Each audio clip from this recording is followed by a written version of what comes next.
Hello, everybody, and welcome to Sonic Talk number 347. God, how time flies when you're having fun. I want to say thank you very much to everybody for joining us, and also want to say welcome back to our sponsor, Isotope, who are with us for the foreseeable future. We'll just be plugging one of their products this week, apart from saying how fabulous it is to have them on board again, but there will be more information forthcoming, I imagine, possibly some sort of competition and giveaway, as is their want. So stay tuned for that. We want to say thank you to them for joining us. Meanwhile, we're going to go back. We've mixed up the guests a little bit this week, and we're going to start with, let's start in the coldest part of the world with Mr. Rich Hilton, who we sadly missed last week because he was sick after NAMM. Did you get NAMthrax, or was it something else? Oh, I'm not hearing you, Rich. I think you might be muted. Yes, there you are. And here he comes. I always do that for the intro and then forget. I have post-NAMthrax. I came home healthy. It was shortly thereafter that things went south a bit, but I'm on the way back now. Okay. Well, I mean, the one thing that I will say is, as a NAMM first-timer, it seems only fitting that perhaps you got that. So we didn't get the chance to ask you about that, and maybe I will do afterwards. I'll introduce everybody else, and then we'll come back to you and just see what your impressions were, because as a NAMM virgin, which seems hard to believe, a man of your experience, we would like to see what you thought. Anyway, we'll come back to, let's see, we haven't had him for a while. Let's go to him. Him being the cat's mother, Dave Spears, in a nest of Modular World and a rather fetching pair of Italian-styled glasses there. You're looking very kind of... Do you want to see something really cool on these? Are they Google Glass? Ready? Yep. I've just joined Orbital. Are they real glasses, or are they special synth fiddling glasses? They are reading glasses. £3 from Primark. But everyone I know is buying them to muck about with synths. Wow. In the dark. And pretend to be the tip. Hartnell brothers. Yeah. Excellent. So you turn in the lights. It sounds like it's like, I don't know if anybody, this is a very UK gag or anecdote. In the UK, we had something called Gus Honeybun, who was like a kind of children's continuity announcer between programmes in the old days of television. Instead of the trade test card transmission, they had Gus Honeybun, and they would, as a special treat, they'd read out sort of birthday wishes and what have you. And for a very special birthday, they'd turn the lights off. So I think, Dave, I'm going to have to get you some kind of Gus Honeybun T-shirt or something. I can't see anything new in your room. What's going on there? You seem to be slacking. No, I'm banned, aren't I? Oh, yeah, I'm of course. banned, but I have got something nice sounding. Oh, right, cool. Do you want to hear a nice sound? Oh, well, I'd love to.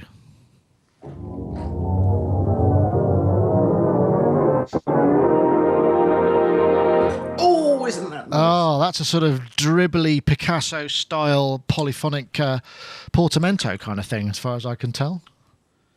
Sort of.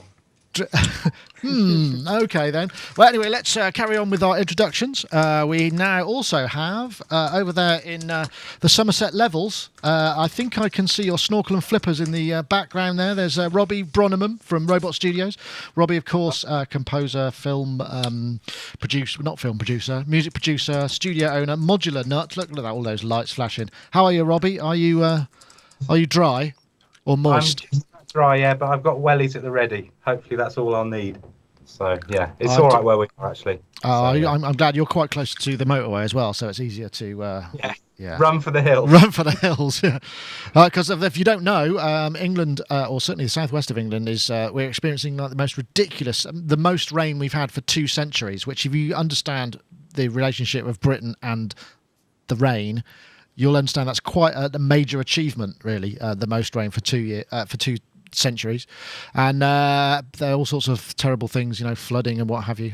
Sadly, the government don't seem to think it's in a state of emergency that all of the train lines that head west are actually out of order, washed away. But now there's a slight rise in the Thames. They're starting to think that perhaps there is a national emergency. But anyway, that's my political soapboxing done for today. We'll now go to Gaz Williams, professional bass player and music technologist, who's back on the desktop or the laptop there. It's actually still the iPad, but it's on my desktop because to be honest, I was suffering severe chat room withdrawal symptoms. So I'm back in the chat room as well, which is great. It feels weird not having the chat room. There we go. There are the chat room. The chat room fellas are just zooming past. Oh, Lagrange Audio. Yes, want to say thank you to our chat room. We do appreciate all of your input. Well, Gaz, how are you? How's very stormy this morning? Even more rain. I'm sorry, I'm going on about the weather. Yeah, I've been banging on to you, Nick, about this new case that I've just got for a bass guitar it's by Mono, and Mono make fantastic cases. They make all sorts of things like laptop cases and different instrument cases, and I'm going to sort of maybe do a review of one of these cases. And just as a part of this review, as I had to go to a bass session that was in Bristol, so I went on my bike in absolute horrific storm. It was awful. But I took it in this case, and when I got there, it was bone dry inside. It really passed that test. I mean, I wasn't. I was soaked through, but the guitar was bone dry. So those Mono cases, very impressed. Very good. Ah, glad to hear it. Glad to hear it. Anyway, well, here we all are. I was going to come back to you, Rich, because Rich obviously didn't make it to Mesa. So we'll just have a quick aside there, if you don't mind. I'd just like to get your impressions, because we bumped into you, and I'm very glad to say we managed to meet up for a bit of a drink, and you got to meet John Van Eaton, who's a regular in the chat room. I'm not sure if he's there today, but I just wanted to... that was a fun evening. I tell you what, I felt... That was great. I'm glad I left when I did, is all I can say, which was much later than I usually do. Ah. Oh, you mean in terms of staying over and enjoying California a bit? Or No, that I night? mean that night. Stopped I see. before it got really bad. Okay. Well, I didn't get really bad, but I had a great time. And I ended up seeing Van Eaton the next day as well, actually. Oh, cool. I ended up with a bunch of hours to kill, and he happened to be in the neighborhood. So we ended up populating a couple of bar stools for a while. It was cool. Oh, excellent. I'm glad to hear that. But so in terms of NAMM, what was your overriding impression then? I remember you saying, and you said it was big, but there must have been other. Oh yeah, it's my first time. I knew it would be, but I don't think I realized quite how big.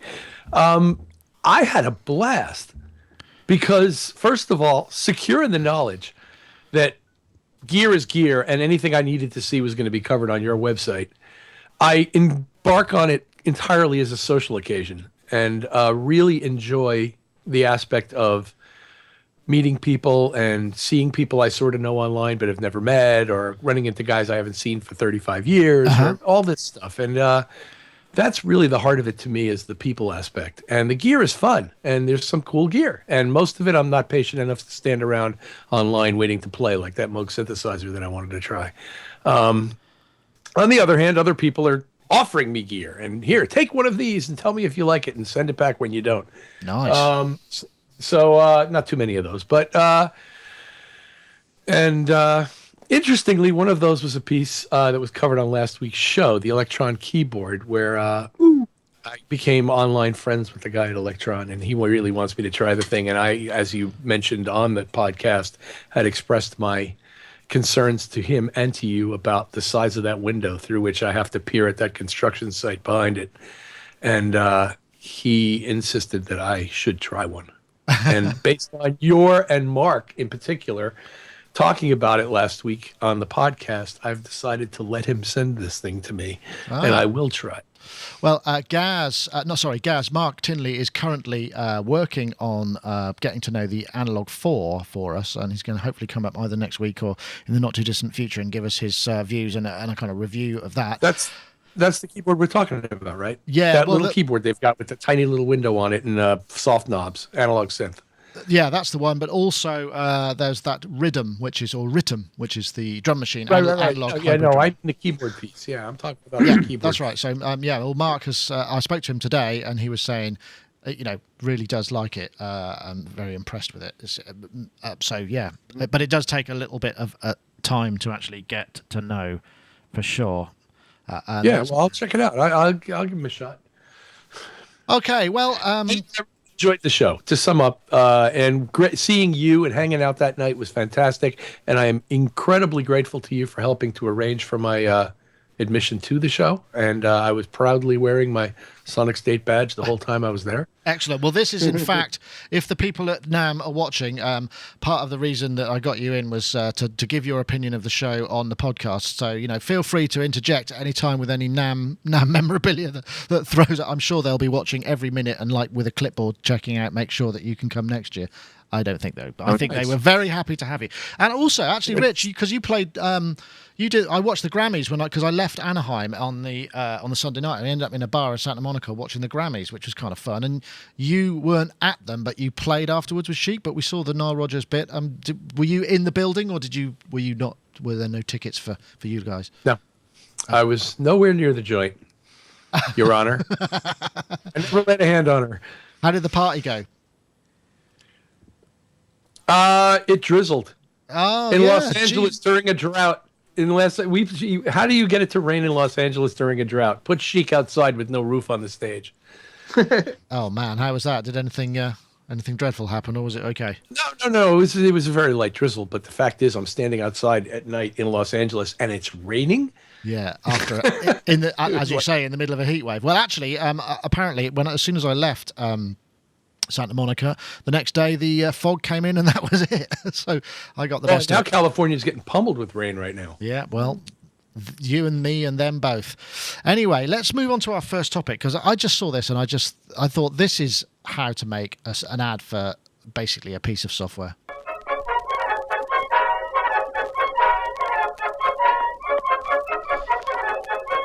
Introducing Dope Matrix, the first virtual modular synth for Ableton Live. I like the way that they even made it the voice out of sync and everything. Beautifully stylized. Inspired by a Eurorack modular system.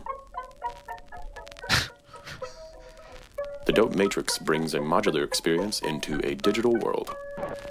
Vast, new dimensions of sound. I'm not going to play all of that. Sonic Faction, great promo video there. I'm pretty sure that's the voice of VJ Franz K doing the voiceover. I don't know if you're familiar with him. He does a load of iOS overviews. He's got an amazing voice, and I would dearly love to do something to work on. We had an idea where we could get him involved, but sadly it didn't come to fruition in the end. But great fun. But what's actually interesting about this as well is the notion of creating virtual modular, sort of almost like boutique-y software. I know, Dave, you're a developer and a fond of video. Would you care to comment? It was really good. Very impressed. I wasn't sure about that kind of weird fox head thing. It's a bit Goldfrapp, wasn't it? It reminded me, there's, I can't remember that guy's name.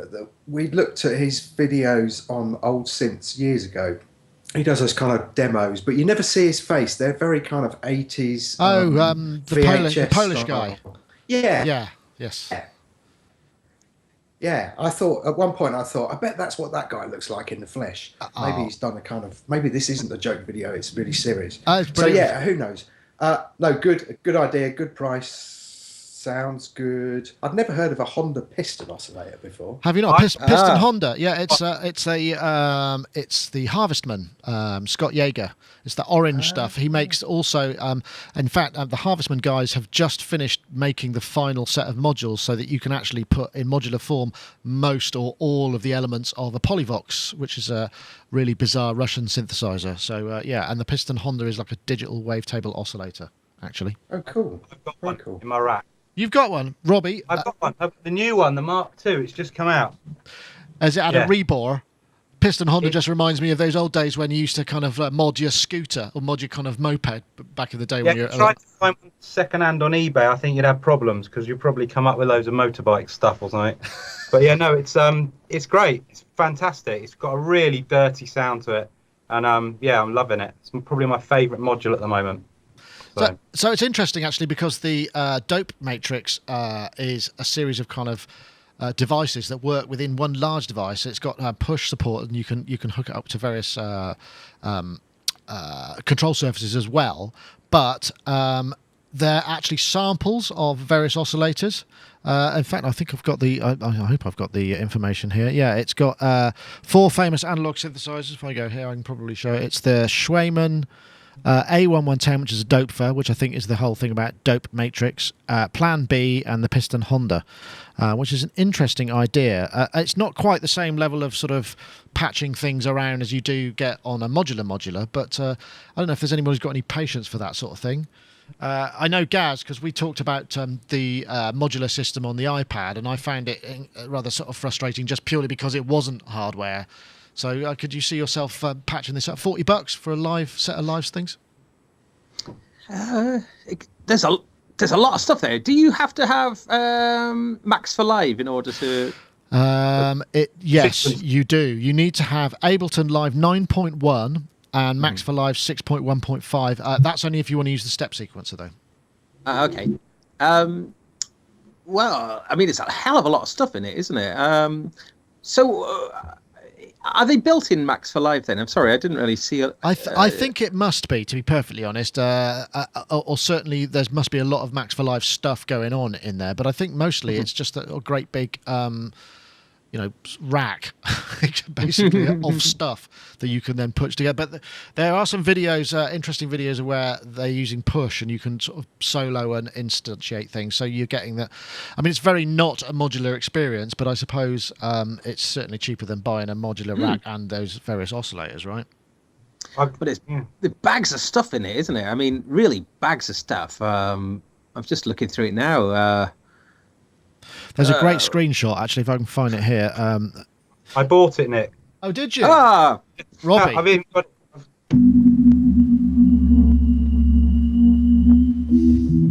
I've got it up at the moment. Ah, Yeah. he said. Lucky I can only see you from the waist up. Yeah, sorry. Maybe a good thing. I Sorry, don't know. what a terrible joke that was. I do apologise. So, have you had any time to mess around with it? I mean, how modular is it, and how, or is it more of a library kind of vibe? Well, some people might call me greedy, having got some of the hardware to have the software as well. But no, I just thought it'd be interesting because I thought it'd be nice to have out and about with my laptop when I'm out on tour, just to mess around with. And I mean, the sounds it comes with are incredibly complex. I mean, they've really done a lot of work with it, and it's great fun just playing around with the stuff, for an hour or so this morning with the macros on the push. So yeah, I think it's well worth it. So a lot of that, it's got. I mean, because it's got so much stuff going on there. I mean, how do the macros work? Is it only on the modules that are in focus? Because obviously that screenshot looks like it's been sort of made, but that's not actually what it looks like, because you don't see. Correct. You don't see all that stuff at once. No. Right. No, you have. Right. You can expand them. Yeah, you can't do it like that. I'm not that I've found anyway, but no, it's brilliant. Who was that? Which one was that one? Was that you, Rich? That's me. That's me playing. I bought this thing yesterday. Oh, right, cool. So, how much max? It's only $40. Yeah. And what sort of level of sound? I mean, I guess the thing is that's interesting with stuff like this is it's exploding the kind of concept of a modular vibe, but into software. I just wonder how well that translates. I mean, as with many of these things, you get a load of stuff and you just sort of flip through patches. But I mean, from what I can see of the demos, you can actually construct things on the fly and route things and add effects modules and what have you. I mean, have you had any chance to look at any of that, or is it mostly? In my own case, I've just had time to just basically play presets and look around a little bit. But I watched their tutorial videos, and it was quite extensive what it will do and the way you can interact with it. I don't have a push, so I'm basically running it on a trackpad on my laptop at the moment. But like Robbie, I kind of look forward to having time to sit around on the road and be able to play with it. Yeah, interesting. I guess the thing is with this is almost the idea of this. It's almost like a DIY modular synth or sort of software synth approach, which is quite an interesting concept. I mean, we've seen it with what's that, Dave? The what's the kit? Is it Synth Kit on PC where people can? There's all those sort of generic plugins. Yeah. I mean, do you think this is like a kind of? Are we heading for an area where people might be able to build stuff that has extra character, or can they only really affect the samples and come up with interesting macros? This one's quite interesting. Are these actual modelled oscillators? No, I think they're samples. They're sampled, aren't they? So yeah, I like the idea of it being a kind of bespoke item for live, and I think that's quite an interesting thing, because at the minute, everybody's got access to pretty much every kind of palette, whereas Actually, if you make something specific to a platform or a host, then the chances are there are going to be people who go, actually, that's my host, and I'm going to focus on trying to get the most out of that. I quite like that attitude. Yeah, I think that's a fair point. But yes, as we say, $40. I mean, I wonder how you'd have to sell to kind of make back the thing. The only thing that and I've spoken about this before, Ableton Live does, gives you the opportunity to create all these amazing things, but you cannot skin them or make them look in any way anything other than generic. And I think that's perhaps one thing that's missing. I don't know if that's something they're ever likely to be able to fix just due to the nature of it. But I mean, I'm sure that's part of the appeal of it, though, Nick. I think. Yeah. Really. Oh, right, okay. I think it's got such a crisp and clear UI. I think personally, I think I prefer it that way, really. Okay, well, that's fair enough. That's me told. I just think when you're browsing with a lot of devices, it's easier to catch the eye because you can see something. Oh, right, I know what that is. Rather than where is it? It's in plugins. It's in manufacturer. It's in it's just easier to get around. I don't know, Robbie, you kind of work. Well, as somebody who bought custom faceplates for all my modular modules so they all matched each other, I'm very much I'm very much one for the uniform look, so I totally endorse that. Custom did you really? Wow, that's interesting.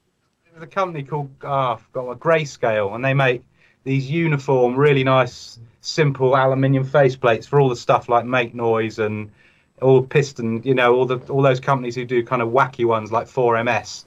And it just means that they all kind of look the same, and you don't have those modulars with like handwritten scrawl, print on them and stuff, which I can't really be doing with. All right, okay. And have you kept the faceplates and sort of framed them and put them in the loo or something like that?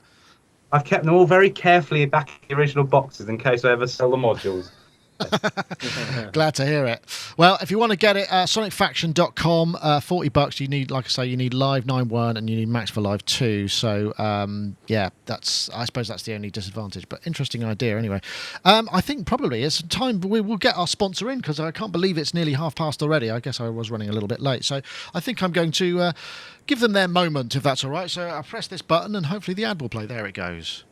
So Isotope, as you know, sponsoring the show, and they released Beat Tweaker. So you can make beats like you've never heard before.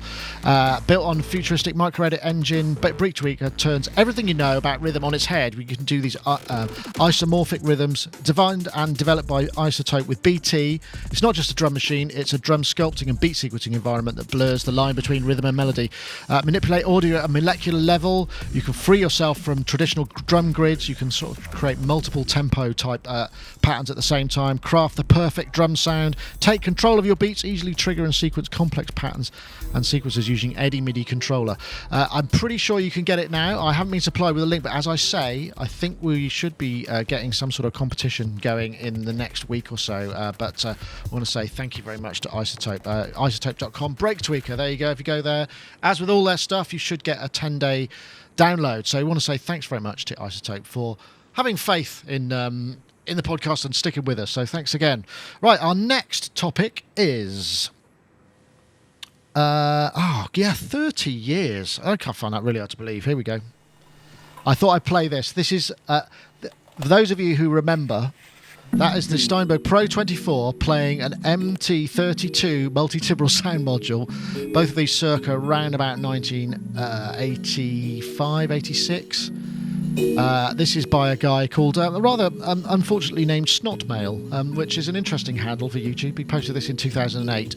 But really, it's all down to the reason I'm actually playing this is because we've got 30 years of Steinberg, which I found almost inconceivable that we're talking about a software company that has been going for 30 years. And I think I started probably back in...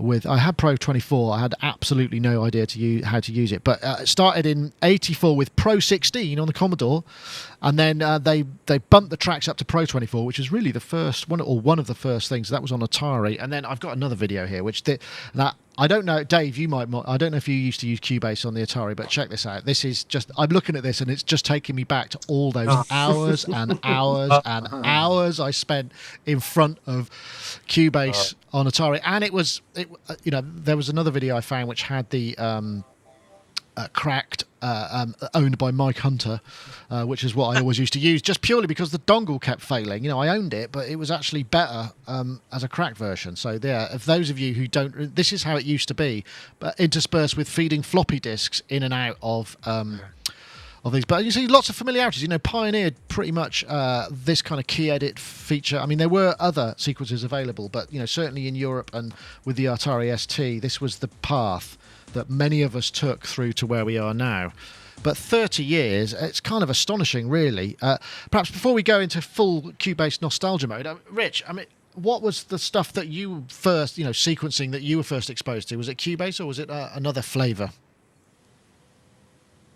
I think you're muted again, Rich. And still? Sorry. Yes, okay. There we go. Software specifically? Yeah. Because that was not my first sequencing experience to tape at all. I suppose it would have been hardware then. Well, obviously, yes, as an alternative. The multi-mode sequencer clocked from a Dr. Click was my first sequencing environment, and I had to fool the multi-mode sequencer into thinking it was in real time while mechanically playing the chords with my right hand and counting clock pulses at 96 per quarter note in with my left one from the Dr. Click. Nice work. And if you made a mistake in measure 16, you could start over. Nice.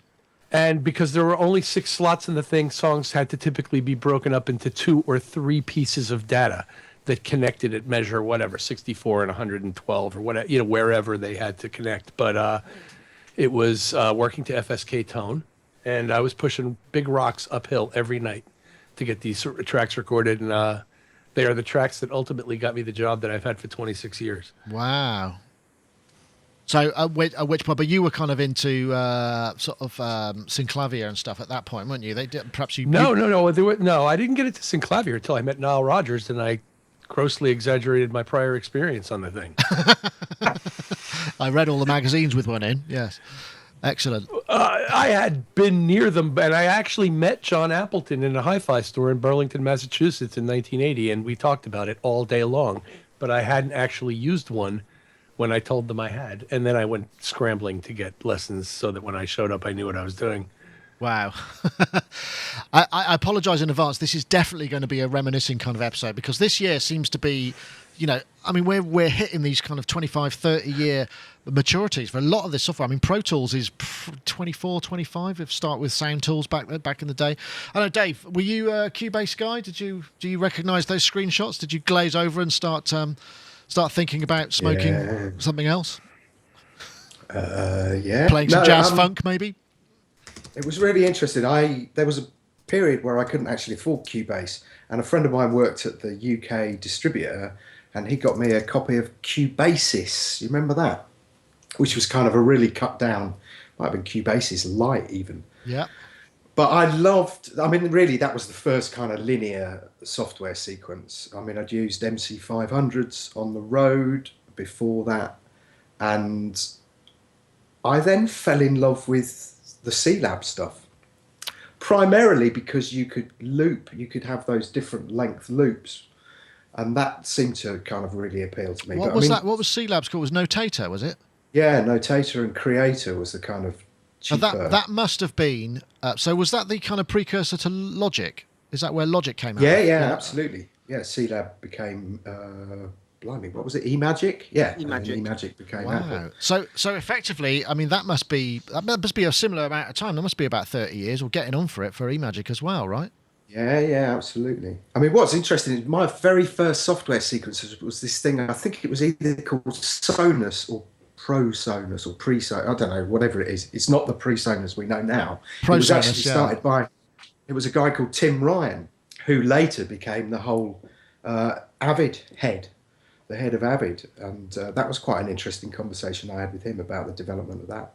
Wow. But I mean, that was in order to preserve really strict quantizing, you had to turn the screen off on the Atari. Because the refresh rate. No, it was a Commodore 64, that's right, yeah. So the refresh rate just didn't interfere with it. So you would literally kind of go, okay, I've sequenced everything up now, I've done my 16 or 24 tracks, and now I turn the display off and hit go. And now, and then I find out whether or not it was any good, because this is the only time it's ever going to be in time when I play. Yeah, of course. But there was something really fascinating about, like now we just stare at monitors all day long, but there was something really fascinating There's about a sort of mechanical composing process. this piece and then turning off the monitor. Gaz has talked in the past about this.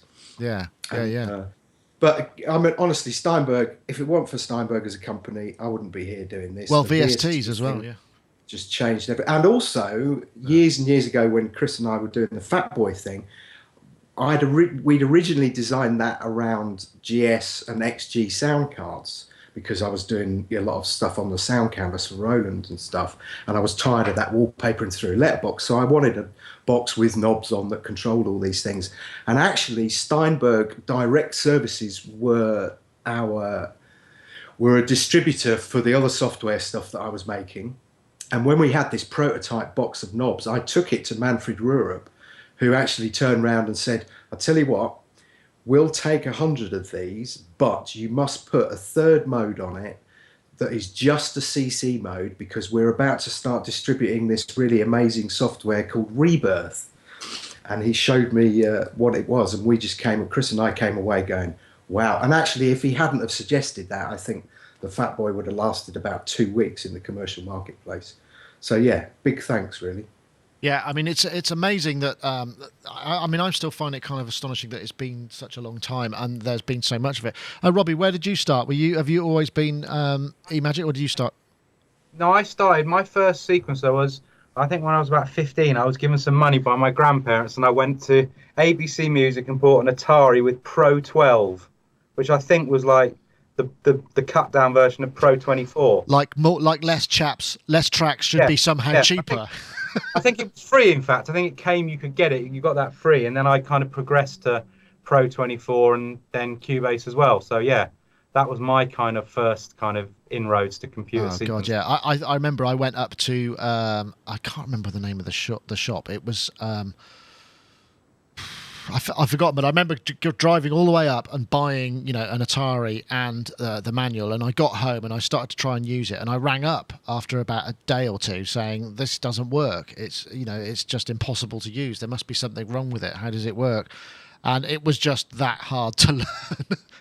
They obviously thought I was a bit of an idiot, but and I probably was being, but it was there was no point of reference for any of this stuff. So you just had to kind of figure it out for yourself. And the manual, it came in even back then, came in a binder and was kind of this thick. When it became Cubase, it became this thick because there was so much to it. But the thing, that hybrid between pattern and linear, it was more, Pro 16 was more pattern based, wasn't it? And it's a very eccentric way of working, I think. Gaz, I guess, did MIDI sequencing kind of work, because you're more of a a kind of a person who plays and records real instruments, so did you kind of come through that route, or was there some other path? I've mentioned before, I think, on the show that I started back in the mid-'80s with the Music 500 and then the Music 5000 system, which was attached to a BBC microcomputer. It looked like an external hard drive, a featureless block, really, and it had a DIN plug for your sort of audio inputs and audio outputs on there, and that was an 8-voice FM synthesizer, and that Vince Clarke was probably the most famous user of it. And when I first started, that was just with it, and that was using the thing called the Music 500 iteration, and that was actually literally writing in code, Mode 7 code, no graphical user interface at all, just literally code, and I really like that. It's actually quite a powerful way of working. It's very pure electronic music composition sort of style, isn't it? I suppose. Yeah, but then when I got hold of the Music 5000, that had a graphical, that had a GUI on it. It was a lot. It was a huge step forward. But it was more working a little bit. It was a little bit more like a tracker kind of workflow, with it flowing from top down. So that's what computer sequencer was for me. So I remember the first time I saw Cubase in action. Well, actually, no, I think it was Pro 24 that I first used. But certainly I became familiar with Cubase very early on, maybe 1989, maybe, or 1990 perhaps. And it was a revolution. It was. I mean, the thing about it was that it was the first time that data had gone like this across a screen track format. That's right. It's hard. It's easy to forget. Before, everything was pattern based and quite cryptic to understand. And certainly, C-Lab was an absolute. That's one of the reasons I just didn't understand it in any way. The tracker stuff was all about the the vertical movement of the sequence. So for it to actually play on a horizontal plane, that was but it made absolute sense. You just saw it made complete sense, and that has formed the standard way of sequencing now, hasn't it, really? I mean, pretty much there is Ableton Live's session view being a notable although you can sequence to a degree in that session view, but so Cubase was very much first off the mark, really, with that way of working. And I thought it was absolutely brilliant. And it was very, I seem to remember it as being pretty reliable as well. I don't remember, we were using Atari ST. And it was great. I mean, we used to have quite a complicated MIDI setup. And of course, you just were limited to your 16 MIDI channels. So, well, yeah, they did make that hardware. I remember I bought because there was a MIDI port that you plugged into one of the serial ports on it, which gave you. I think it was an SMP24, which I had, which was a SMPTE reader and multiple ports. So I had one of those. But then there was also something called a Midex, which was like a big plastic boomerang-looking thing that you plugged in that had cartridge slots and all sorts of other stuff that you could plug into it.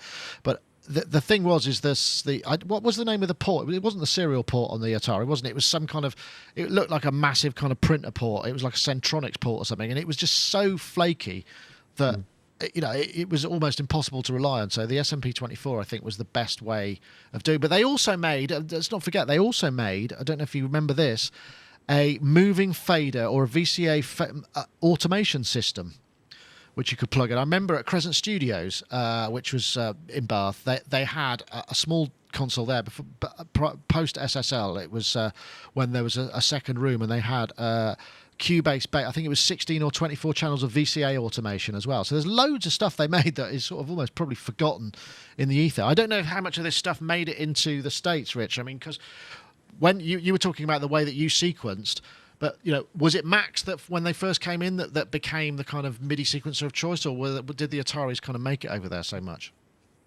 The Ataris made it over here, but they weren't as popular. Logic was more of a European phenomenon, and Cubase maybe reached across a little bit more. But early on, my first software sequencer was Performer by Mark of the Unicorn. Right. The first one I recall is Emil Tobenfeld, who called himself, I think, Mr. T or Dr. T. Yeah, Bars and Pipes. And he had written a sequencer for the Commodore 64 somewhere around 1983 or 4, I think 4. And that was the first software sequencer I was aware of. So initially over here, American products, I think, took hold, at least around me anyway. And then I started in 86 and 7 to see Atari computers showing up with Cubase and with Logic, and Notator, actually, and not Logic. So that's kind of how the progression went. And also there was a spate of hardware sequencers that Roland and Yamaha and Korg were trying to perpetrate on the market. True. And so you had those as well, and a lot of people were sequencing in hardware back then. Well, I wonder now whether or not, because there's this sort of affinity for sort of retro everything else, whether there's going to be, can you imagine a cycle of going back to, because I was looking at the Atari emulations when I was looking for, and somebody was running Cubase on that's a great comment, Rich. Dr. T, obviously I pitied the fool. Brilliant. Excellent Mr. T reference there. But, especially if you'd ever spoken to Emil Tobenfeld, who is like the opposite of Mr. T. He's a software guy. He's, from the early 80s, who came out of mainframes and shit. So he's, pardon me. So he's like so not Mr. T. It was hilarious to me. I used to always say, I pity the fool. Do you think there's any kind of nostalgia for going, we've talked about the creative limitations and things. Do you think there's any kind of way that we would consider going back to this stuff? Because you hear of artists that still work with kind of what have you. I mean, I don't know. No.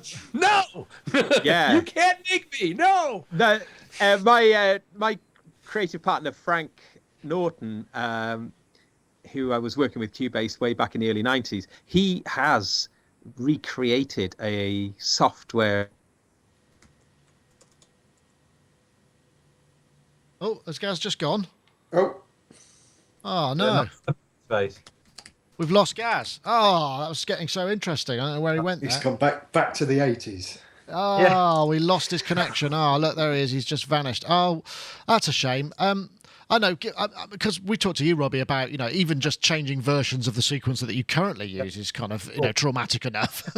Well, I've got new. I spent last week. I started getting a project in that's been started in Logic X, so I had no way of going back to work in 9. So I thought, right, that's it. I'm going to bite the bullet and finally work in Logic X. So I got it all up and running, and I spent a couple of days, and I had to go to the doctor, and I got eye strain.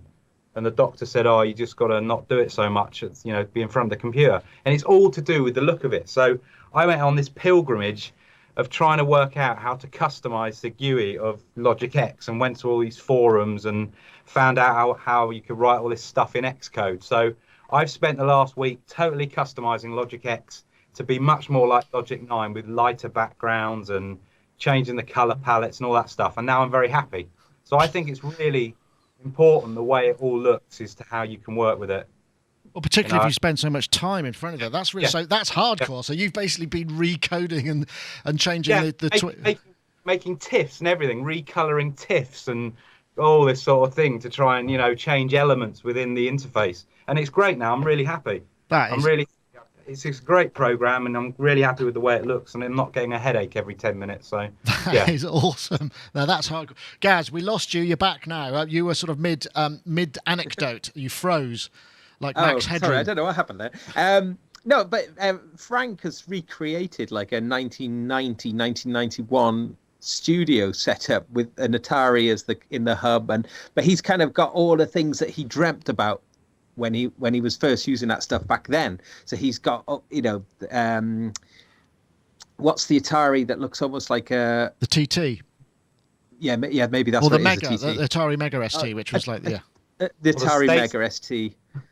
And like he's been buying this stuff for next to nothing. I mean, no one wants it, and it's funny, but I mean, looking at the screen, what is it? A 12-inch screen? That really small little screen. You forget just how tiny and how small and fiddly it all is. But I think in a way, my friend Frank, his best work really was back on this stuff back in the day, and so I think he's trying to sort of recreate that workflow that he used to use. He's the only person I know who could possibly do that, but that's taking things quite far, actually. But I mean, it's a perfectly valid way of thinking. People, as we are all aware, working with various different artists, and amongst our own insecurities, changing certain things or the fear of changing certain things can often, leave you like what you feel creatively exposed, because you don't do all the things in the way you normally do. Other people relish it. I remember back in the day when I was doing that sort of stuff, the thought of having to go and work in a studio where I didn't know where everything was or how half of it worked was just terrifying, and not something I was particularly thrilled at the concept of. But interesting. Timing as well. Timing has always been a thing, hasn't it? Yeah. Everybody talked for years and years about how the timing on the Atari was absolutely spot on compared to Macs.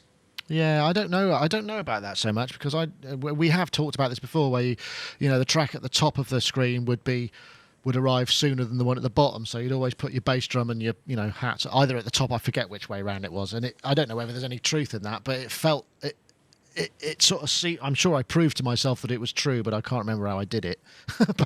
but yeah, maybe so. It's funny, Gaz, saying about the Atari thing. if you get an email from me off of my iPhone, it does say, instead of sent by iPhone, it says sent via Atari Stacey. I do, yes, I do recall that. That was the sort of, that was like the Atari's version of the laptop. Rich, you wanted to come in there? Well, in that process whereby we were printing things from the memory mode sequencer via FSK, it became quickly apparent that pretty much every instrument's MIDI implementation varied from slow to worse. And so I quickly learned that the first pass goes through a digital delay at 100 milliseconds. And that way I can tune the FSK tone presentation to the device based on its particular delay time. Ah, okay. That's very, that's why you got those gigs. That's why you've done so well. You figured it out. But yeah, and there was no way to know. I mean, I started printing things and they felt out of the pocket. And the only way to be able to create pocket was to have a window around which you could work so that you could go earlier or later, or how much earlier you needed to go. I mean, something like Emulator 2, if I remember correctly, was like 60 milliseconds behind or something ridiculous like that. And, couldn't have it. Wow. So you had to create an environment in which you could compensate 60 milliseconds as needed. How did they ever make records back in those days with that technology? Who knows? Right, well, let's move on What do to... you mean they? Well, how did one? Well, I wasn't making records so much at that point. I did see something quite funny the other day. I saw an old, on YouTube, an old Danny Gatton video. He's a guitarist, sadly dead now. He was a great guitarist, and there's he did a tutorial video, and at the beginning of the video, he says, "Now let's get in tune." So he says a good way to get in tune is to lift up your phone, and the dial-in tone is in F. So you tune to the dial-in tone of F, and then from F work out A, and then tune back down to E once you'd use the dial-in tone as the... That's convoluted. Yeah. Wow. Sorry, I just remembered about that. Great story. Okay, so other notable celebrations, and obviously Novation, 21 years. In fact, we discovered while we were in NAMM that we are 20 years old this year. Which is really mind-blowing, actually. So we haven't got anything planned, but yeah. Oh, actually, I also wanted to say, David Richmond, thank you very much for sending us those chocolate-covered fruits to our hotel room with a note saying thanks for the coverage. It was only afterwards that I thought, how the hell did you know where we were? But it's the thought that counts. Right, what's next? Well, of course, we have the big news, which wasn't really news, but is going to be sort of news. Let's take a look. Oh, you see.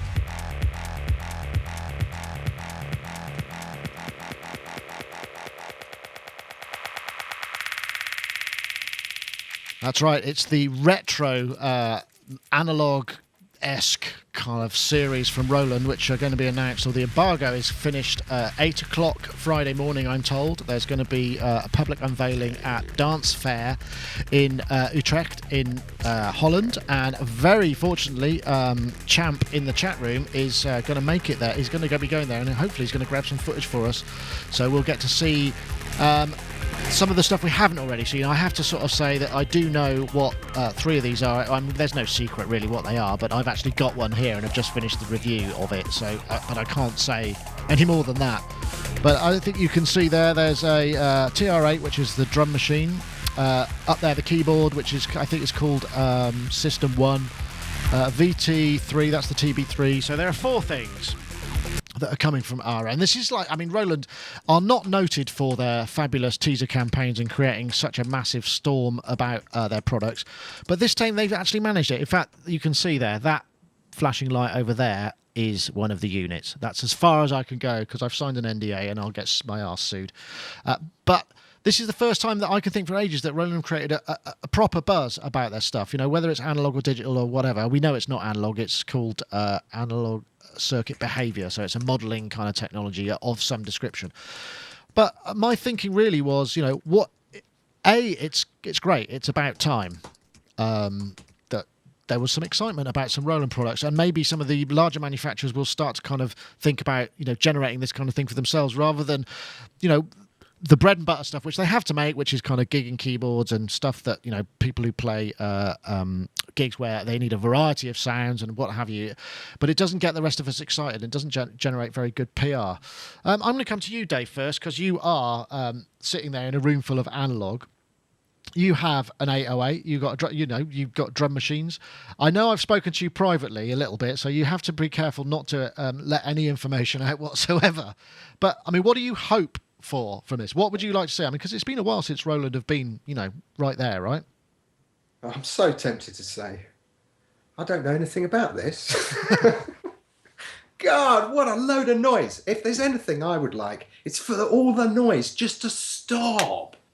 Like, maybe they should just call the next product shh, like that. It's been amazing, hasn't it? With everybody just jumping in. So we now know it's not analog. So that's going to upset half of the universe. And then the other half, I think that I'm not a great one for acronyms. We did a kind of complete Mickey take on acronyms years ago. Where we used such disciplines for our modelling as PPH, which was known as poke, probe here, and RCB, which was rewrite crap bits. And so I'm not a kind of a massive fan on acronyms. But I think the most valid thing that I have heard about this is when you said it is not aimed at us. All of people our age, and this seems to be a kind of continuing thing. I'm working with somebody, or just had a discussion with somebody who wants loads of young people in the studio because they don't come with the same baggage that people like us have in our generation, because we're always comparing things to, it sounds like so-and-so, from like, let's say the 80s or something like that. Whereas actually a young person would kind of go, who? And in a way, those kind of comments sort of stifle what it is and what it's likely to become. So actually, when you said it's not marketed to us, all of these people who grew up with 808s and 909s and 78s and 303s and stuff like that, this is for a whole different generation, and that's what their marketing, their teaser campaign implied. The past is the past, so let's take what we're about to do and move forward. And I think for that, I kind of applaud them. It's a brave move. I mean, there's one that's only really been able to happen since the sort of top end management had changed, and they've been able to kind of make some implementations and changes. But I mean, the thing is like you say, it's completely split. You've got 50% of people going, "How could they possibly do this? It's got to be analog, man, and nothing else will do." To the, "I don't care as long as it's good." I don't know. Robbie, you got any drum machines? Fancy another one? I've got the Tempest. I mean, I kind of initially thought, it's a bit of a shame it's not analog, because you thought that they were kind of going to launch their kind of onslaught against Korg because of what they're doing. But, actually, like Dave says, if it's something new and exciting, and it really genuinely has got some new possibilities for, thinking in a totally different way and creating totally different things, that's what I'm interested in. So I don't really care if it's analog. I'm just interested in exciting products that make me want to do things in a different way. So, I'm quite excited by that kind of prospect, really. Well, that's a fair point. I mean, I think, I can't really say anything else. I'm not sure that philosophy will hold water if that's purely what they are trying to do with this stuff. But I'm not going to say any more because it's they'll have to wait till Friday. I know, Rich. I mean, do you have any great fondness? I mean, I know you don't kind of particularly feel that antique technology has any sort of spiritual necessity, so does it matter? I mean, whether it's analog or digital in this instance? You're muted. That's analog. I do that a lot. I'm not sure what instance you're referring to specifically, quite honestly. I think I've lost the plot. I think, I'm not sure if I've got the plot either, because I'm having to be so careful about what I say. But I mean, does this interest you? I suppose is a good place to start. The AIRA, the AIRA or AIRA, I'm not exactly. Oh, the Roland, that new Roland stuff. Yeah. It looks like it's all completely directed towards beat makers. Yeah, I think that's a fact. To the extent that I don't consider myself in the active process of making music a quote beat maker unquote, I think it's really not directed towards me. But it looks like a very interesting product, and I'll bet you it's all going to be cool. And what is this the Oberheim system 35 years later? Yeah, I don't know about Are that. people going to start making Pointer Sister records now? I don't know. It feels like the Oberheim system. You remember that? The DMX, the DSX, and the OB8? Oh, yeah. And it feels kind of like, 35, 40 years later, or we've perhaps got the the strummer system again. The strummer and the drummer and the what was that other thing? I forget. yeah. Well, that was much later. Yeah. The original Oberheim system was 3 devices: a sequencer, a drum machine, and a polyphonic synthesizer. And that's like what the Pointer Sisters album was done on. There were a bunch of them. But the point being, conceptually, it makes a lot of sense because now you live in a beatmaker culture where guys want self-contained systems that seem to do all kinds of exciting things. And that's why products like Machine are so popular, because they provide that kind of software interactive environment that allows you to feel like this beat-making process is deep into the DAW world. And as a product, it sort of makes sense to me. Whether they'll be successful with it or not, I have no idea, because I really don't know what it is. No, shrouded in mystery. Well, one thing they do well is shroud it in mystery. They have done that very well. I think one thing I can say, because I know the chat room are, there is no D-beam and there is no supernatural chipset. That's so that's something I will say, and I don't think I can be arrested for that necessarily. Can I say one thing? Yeah. One thing I'd like to say is, if you were going to have a synthesizer setup in the world of Tron, that would be that synthesizer setup. So I'm all for that aspect of it. Well, with the lights. Yeah, the lights. I'm very impressed with the light aspect. They are. If any, your lights. Yeah, well, there is an aspect to that. It does look good. I can't, like I say, I can't say an awful lot more. But Friday morning, we know what they are, and we know when they're going to be available, and we also know that there's going to be some stuff happening on Saturday. Like I say, hopefully we'll get some more footage in of the stuff that hasn't been out there yet. But yes, we shall see about that. I want to say hello to Discord in the chat room. I think that's. I'm not sure if it's the Discord who runs the Discord iOS blog. I hope so, but I want to say hello to you there. Is it Tim Webb? Yep, Tim Webb. All right, well, if it is, hello. Gaz, any of this sort of stuff going to excite you? Yeah, I think so. I mean, I love that black and green kind of color scheme they've been running. It's I think that's a really fresh. I think that looks really cool. But what I was interested in was, for me, the standout product that I'm most excited about from NAMM is the Electron Rhythm, which, as we know, has got analog drum sounds analogs in there. and samples, good mix. And samples. Brilliant.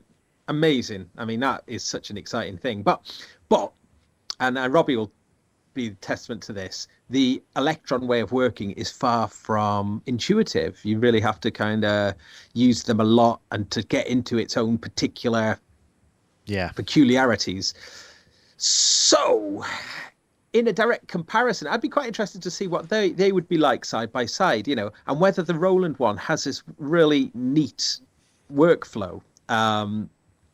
So less about it being analog, but more about it having lots of visual stimulus, very nice workflow, and people who are going on and on about the analog side of things, if they were to try and work with the rhythm, I say rhythm, or rhythm? No, rhythm. It's you've got to say it like you're Swedish.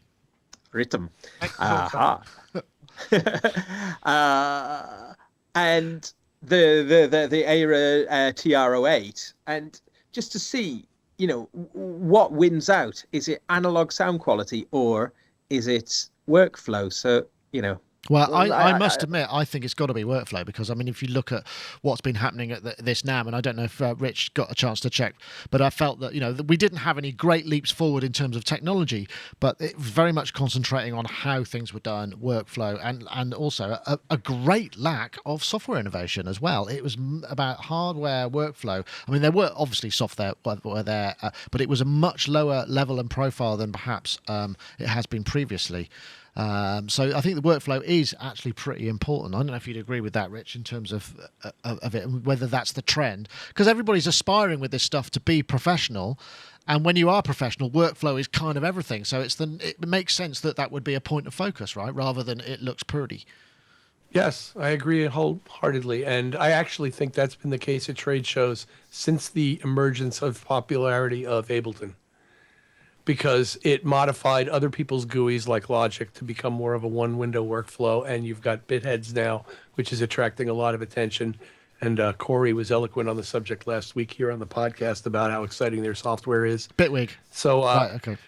And then you've had PreSonus with Studio One, and there's been a sort of a bit of a renaissance in the emergence of these creative tools. So I agree 100%.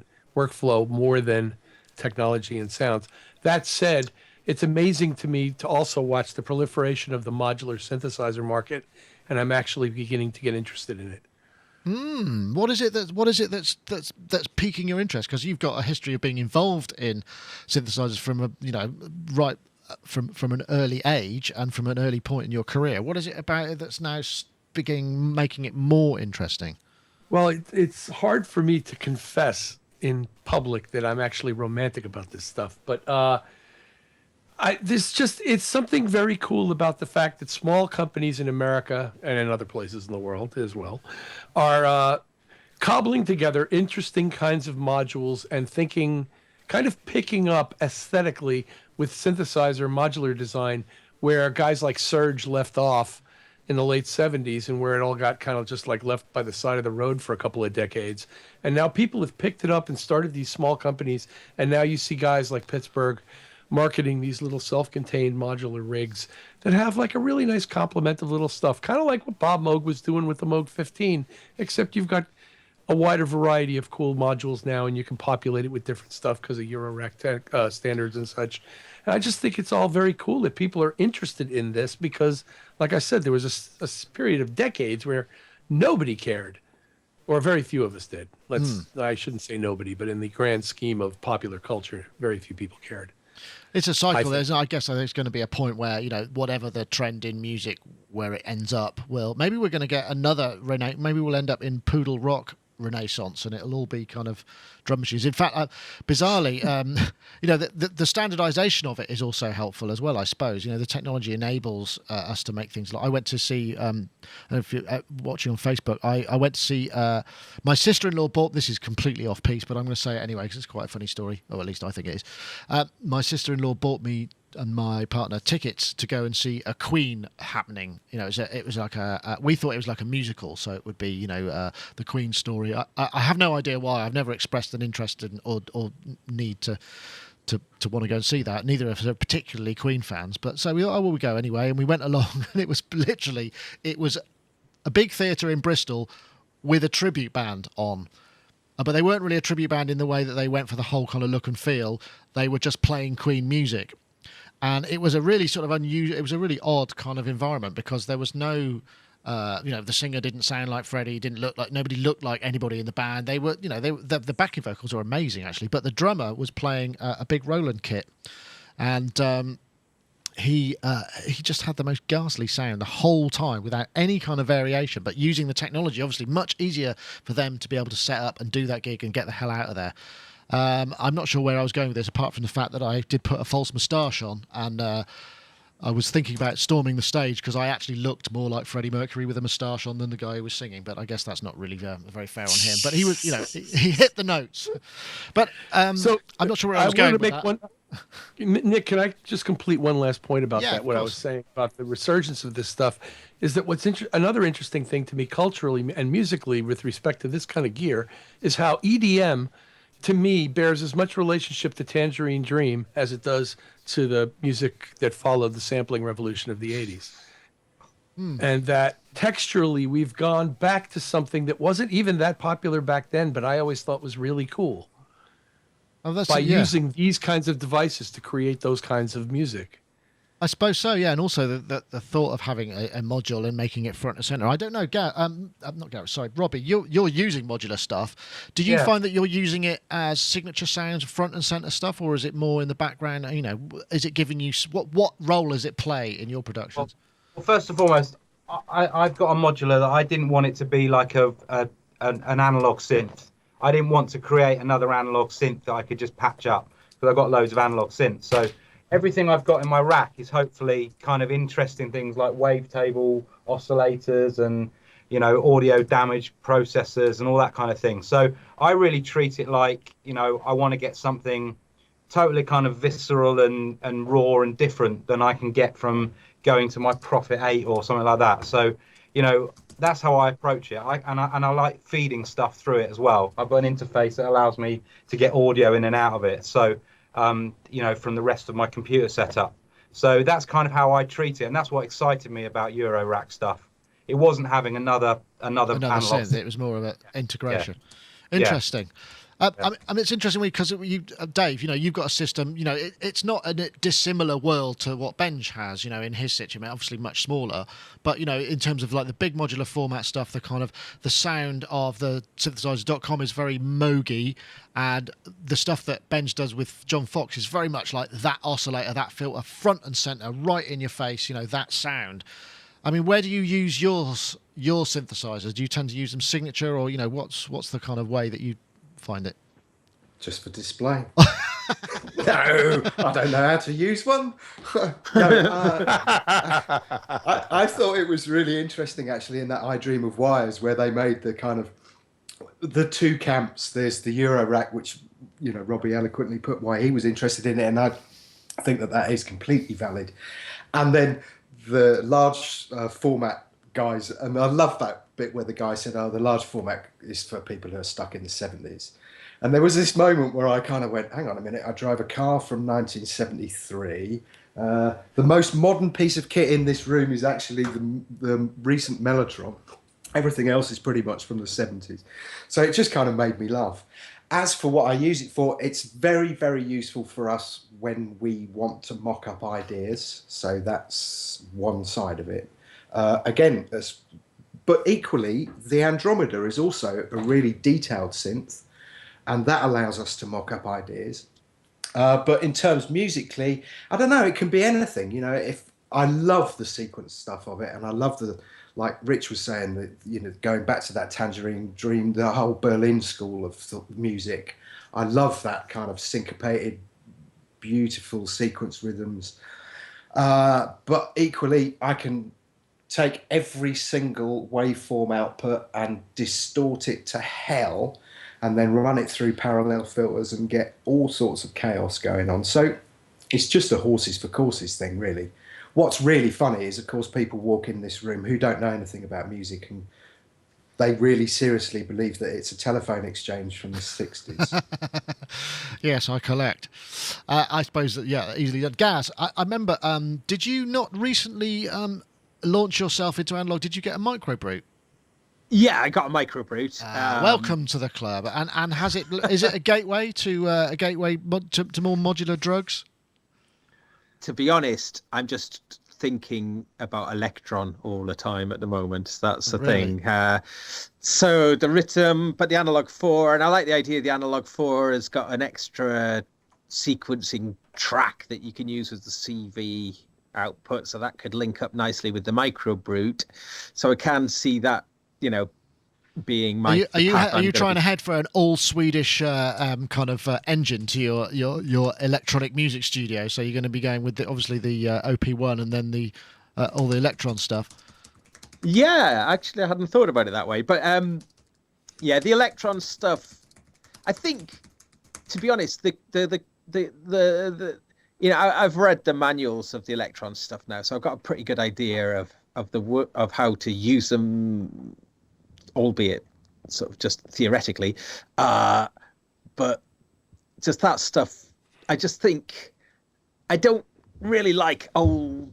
I don't think I'm that interested personally. I love old stuff for sure, but to get old stuff, I'm not really interested in myself. So I really want to. I do love hardware sequencing. I've always loved that. Right. Okay. So that's the thing that's more interesting. So an Electron to me look like they're the kind of the leaders in the world in that now, in my opinion. So that's what's. I wonder if they'll ever even consider just releasing a sequencer. There's a thought that doesn't actually do anything apart from sequence, just sequence MIDI and CV. That would be interesting. Yeah. I don't know if they'd ever do that, but. I'll take a plaque if you do, and you took this as an inspiration. Anyway, I think that's pretty much it for now. Got to start wrapping things up here. Stay tuned for the Roland AIRA stuff. We're going to have some exclusive on that Friday morning, 8 o'clock. If not, perhaps a bit later. I don't get up that early. Or I'm doing the school run at that point, but and perhaps some more over the weekend. And once again, I want to thank Isotope for their sponsorship of the show. Check out Beat Tweaker. There's as with all their things, you can download, I believe, a 10-day demo. I should check that first, but we'll have more from them in a little while. But in the meantime, we'll say goodbye to our participants. It's been great to have you aboard. Thank you very much. Nice to see you again, Dave. And no, I keep thinking I'm going to see you in your glasses, but we'll never get a link to that. So can you get your own lenses put into them? Yeah, they do like +2s, +1, +2s, and +3s, and then you can turn them on. Excellent. Actually, the battery's going flat in one of these, so it looks even funnier after a while. Oncoming head traffic. Anyway, good top tip there, Dave. Thanks for joining us. GeForce Software, of course, makers of fine instruments. In fact, you got a special offer on, I believe. I got a press release or saw something about 50% off Oddity if you're a previous owner or something like that. Yeah, plug it. Yeah, no, well, it's kind of weird, actually. Instead of this, I don't know what it is, like companies are going, great deals for new users. It's a bit like renewing your car insurance. If you're stuck with the same company for years, you never get any kind of loyalty discount. It's all just to entice new users. So a little while ago, we had this idea of like, well, hang on a minute, let's kind of try and reward the people who've been good to us. Nice, so, I like that sentiment. Yeah, no, it seems to have worked out pretty well. But we don't advertise it. We haven't advertised it, but anybody can apply for it. So basically, if you go on an Order Oddity, it's 50% off. Cool. Well, thank you very much, Dave. GeForceSoftware.com. There you go.